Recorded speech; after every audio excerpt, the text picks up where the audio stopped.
Welcome to another physics lesson. In this physics lesson, we'll be talking about magnetism, whereas it's under the same unit with magnetism and electromagnetism. So, first of all, we started looking at magnetism. In this topic of magnetism, we have to understand these main essays of the topic, that is, magnetization and demagnetization processes. So, what are these? We start by looking at magnetization only. So, magnetization, it is simply the process of making a magnetic material become a magnet. Take note on the meaning that it's specifying that it is the process of making a magnetic material. Take note of this keyword, which is magnetic material. It's not any material which will be magnetic, as some will behave as magnetic material and some won't be magnetic materials. For instance, any material which will be attracted to the magnets, those are termed as magnetic material. And you may come across this word termed as ferromagnetic materials. So ferromagnetic materials, these are just materials that are magnetic materials. And most materials, they contain iron in them, but not all of them. But anything else which has iron in it usually is a magnetic material. Then having this other term, which is induced magnetism. So what is induced magnetism? To induce is like to apply an effect which something has, and you're applying it onto the other object. So here we are saying it is the magnetism which is introduced in magnetic materials. So it's like you induce magnetism in a magnetic material. So it's just like you're having a magnetic material which wasn't a magnet, and you have made that magnetic material to become a magnet. So it's like you have induced magnetism in that particular magnet.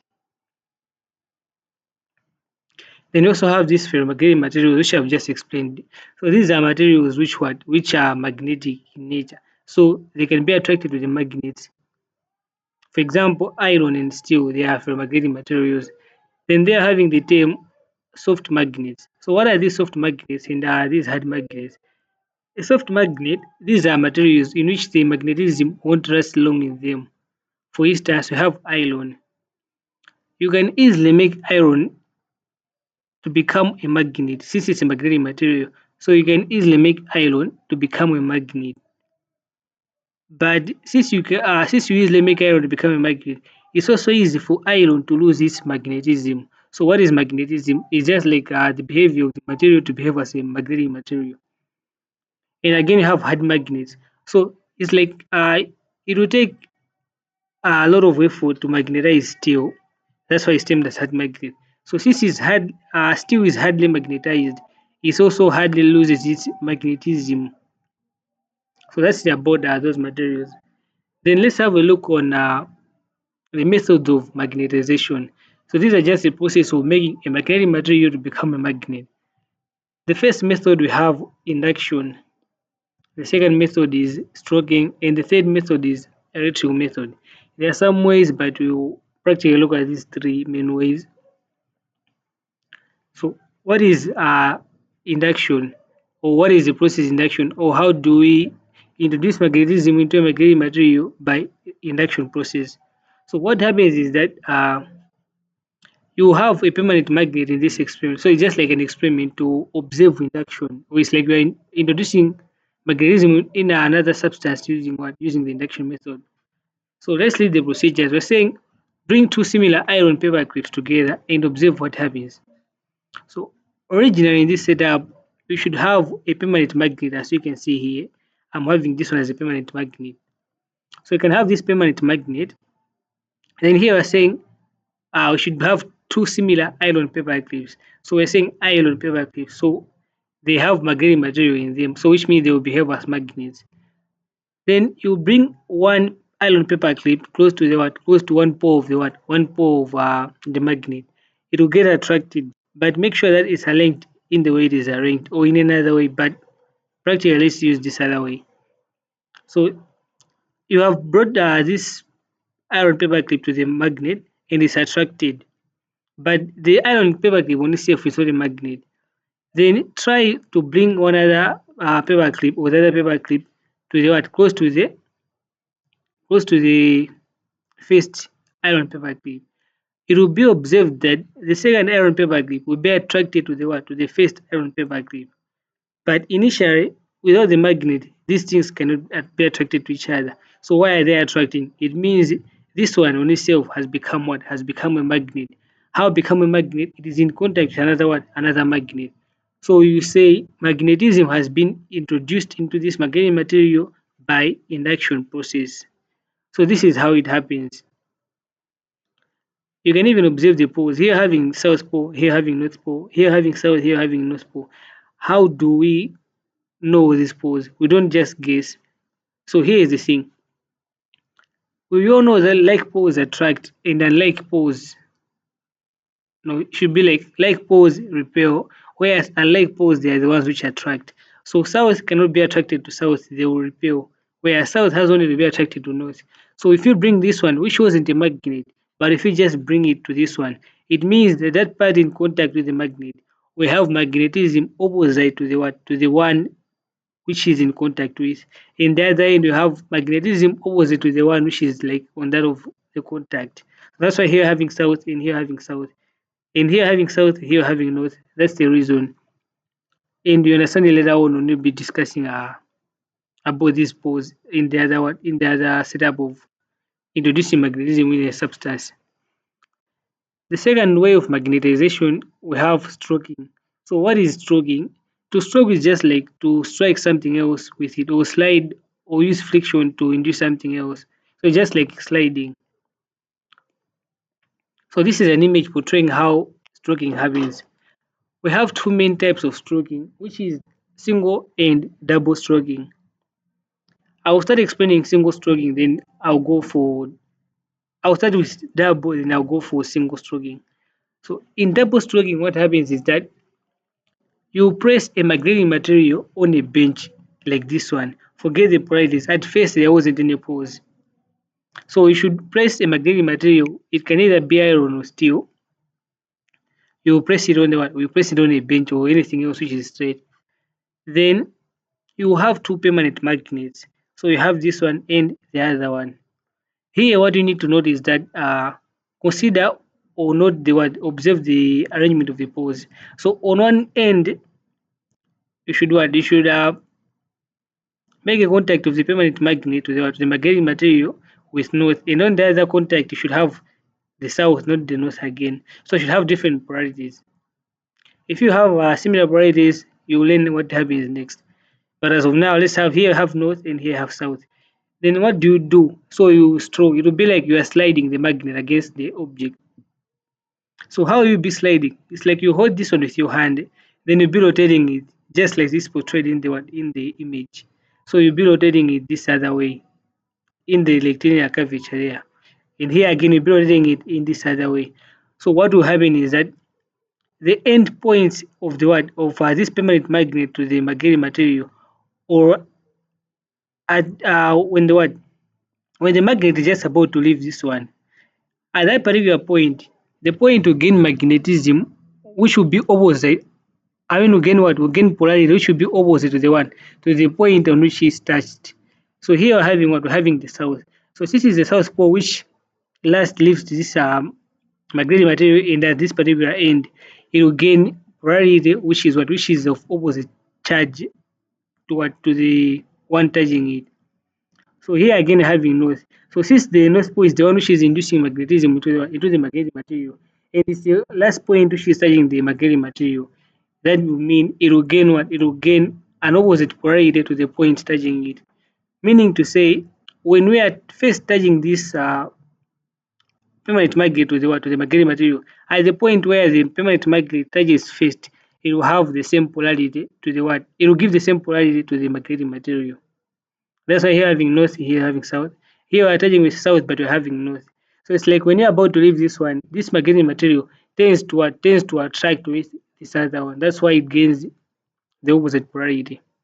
So that's how double stroking occurs. So what do you think single stroking occurs with the explanation? So single stroking is simple in such a way that instead of using two permanent magnets, you use one permanent magnet to induce the magnetism into the into the magnetic material. So let's forget this side. I want to use this other side. So let's say we're having this magnetic material and you're having this permanent magnet. So how will you stroke? Instead of stroking at just one end, you'll be stroking the whole of it. So you have to take this permanent magnet, then you have to start at one end. So let's start at this point. So we start at this one, then we rotate it in this kind of way, and again we rotate it. So as the North Pole should start again at this, then end with the what? End with the other end on this particular point of the magnetic material. So how is the magnetism being induced into the magnetic material? So since we are first studying the magnetic material with only the North Pole, it means the magnetic material will gain polarity similar to the what? Similar to the point first touching it. So here we're having north and here having north again. And at this particular end, since the permanent magnet is leaving the magnetic material with the North Pole in contact with it, it will gain polarity which will be opposite to the what? To the one at the point of contact. That's why here having north, so it induces what? It induces polarity of the south. So that's how stroking occurs. So here is just an illustration of what I've just said. So as the stroked side gains magnetism, but of opposite polarity to the what? To the permanent magnet. And magnetism is inducing the object from the magnetic field of the magnet. Remember, the North Pole and the South Pole, they do attract, but the North and the North, they do not attract. So what happens is that in the same magnet, it's like the North tends to attract to this one. So instead of doing that like the way this point and this other point can do, they produce a magnetic field. So what is this magnetic field? It's just like a place or an area surrounding the magnet where the magnetic effect of the magnet can be felt at. So which means by just bringing any magnetic material close to this one, it will get attracted to this one, or it will feel a force of attraction. So that field around the magnet where this force of attraction will be felt, that will be termed as the magnetic field. Lastly, let's have a look on the electrical method of magnetization. So first we were saying you should form a solenoid. So what is a solenoid? A solenoid is like coiled wire. So this wire is wound or is coiled, so it forms a solenoid. Then you're saying insert an iron bar in the solenoid, then set up the experiment as shown. So what the experiment is trying to say is that first of all you have to make a solenoid. So you make a solenoid, then you place what? You place iron inside. As we have discussed, we have said iron is an example of a ferromagnetic material. So which means it can be made to become a magnet. But as you can see, there is no any permanent magnet in this case.